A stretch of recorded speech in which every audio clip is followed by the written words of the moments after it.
Hey, criaturas da internet, eu sou Davi Calazans, esse é o Ponto em Comum. E você, por acaso, já ouviu falar de Nikola Tesla? Ele tem a ver com raios e trovões. Ou será o Castelo Rá-Tim-Bum? Bom, Miguel, eu estou chocado por você não saber quem ele é, pois essa pessoa foi responsável por muitas das invenções que tornaram o nosso mundo moderno possível.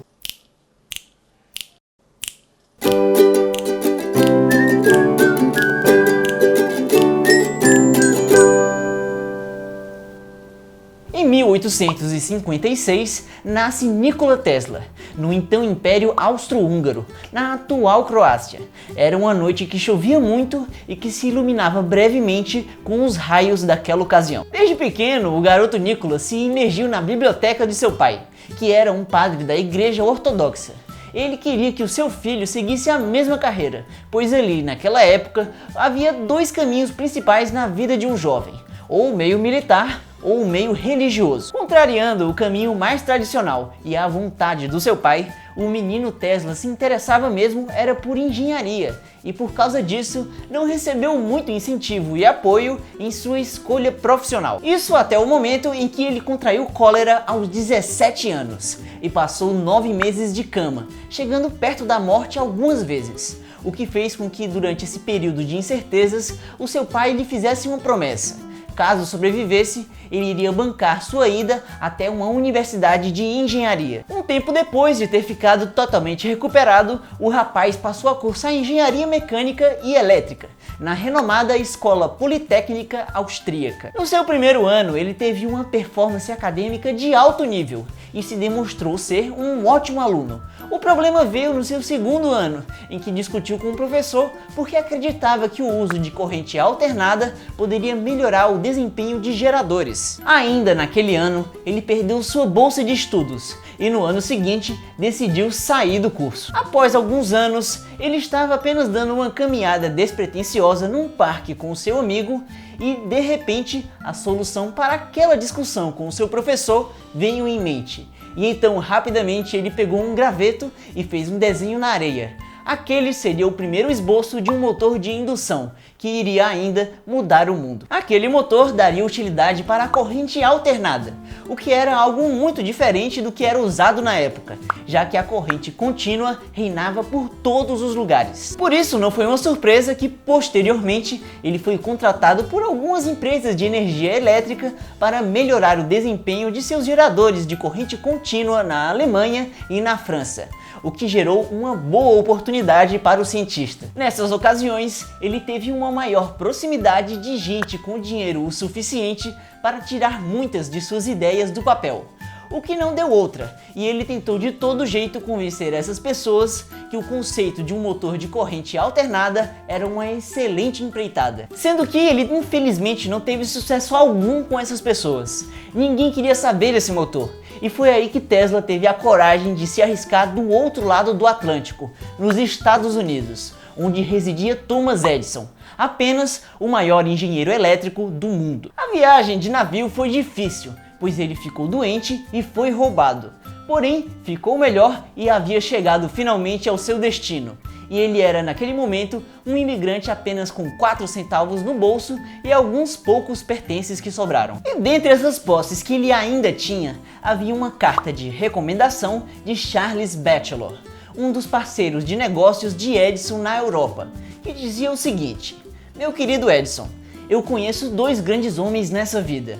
Um deles é você e o outro é esse jovem rapaz." No caminho até chegar ao seu cobiçado mentor, Nikola percebeu que as ruas de Nova York abrigavam muitos postes que seguravam fios elétricos, o que demonstrava que a eletricidade estava se tornando algo comum por ali, e tudo era baseado na corrente contínua. A invenção da lâmpada incandescente por Edison criou uma demanda por energia, e em Manhattan, a sua estação de corrente contínua supria essa busca, quase que em forma de monopólio. E para entender bem o que aconteceu no encontro desses dois, vamos saber disso juntos com os Hugobertos.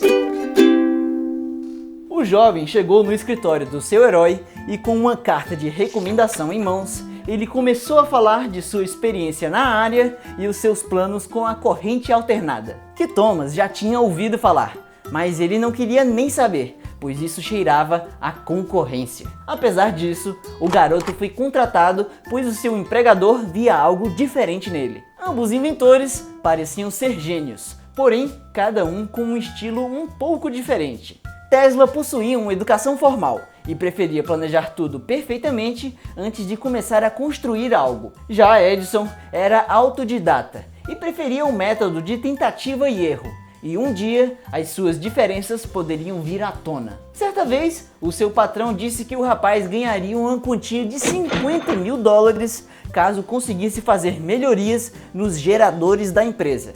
Um feito que parecia improvável de se concretizar. Apesar disso, após um trabalho pesado durante meses, Nikola foi lá e fez tudo com sucesso, sempre motivado pela quantia prometida, o que parecia bom demais para ser verdade para um imigrante sem grana. Porém, Thomas não deu esse dinheiro a ele.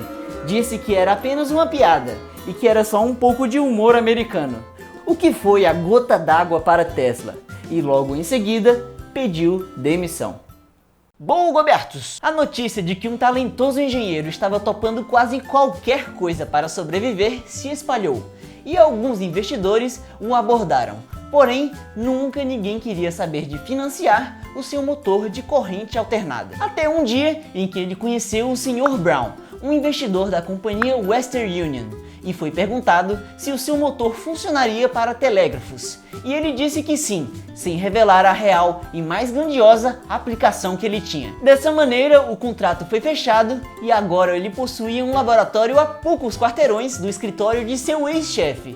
E com essa estrutura, foi possível enfim trazer à vida o tão sonhado motor de corrente alternada. A batalha para a construção de sua invenção tinha finalmente naquele momento acabado. Porém, a luta para introduzi-la comercialmente havia apenas começado. Bom, então acho que é isso, galera. Nunca desista dos seus sonhos, principalmente se você for um gênio do século XIX. E obrigado por assistir. Para mais vídeos eletrizantes, se inscreva no canal. E aí, o que vocês acharam desse vídeo? Caso tenham gostado e queiram mais episódios com o restante da história desse cientista, diga aí pra gente aqui nos comentários e também deixe o seu like. Bom, enfim, chegou a semana nova com mais uma pergunta para vocês usarem a criatividade. Que dessa vez é: o que você faria com 4 centavos se tivesse acabado de chegar nos Estados Unidos? Responda já aqui nos comentários. As melhores aparecerão no próximo vídeo. E agora vão as respostas mais criativas do episódio passado. E até a próxima semana.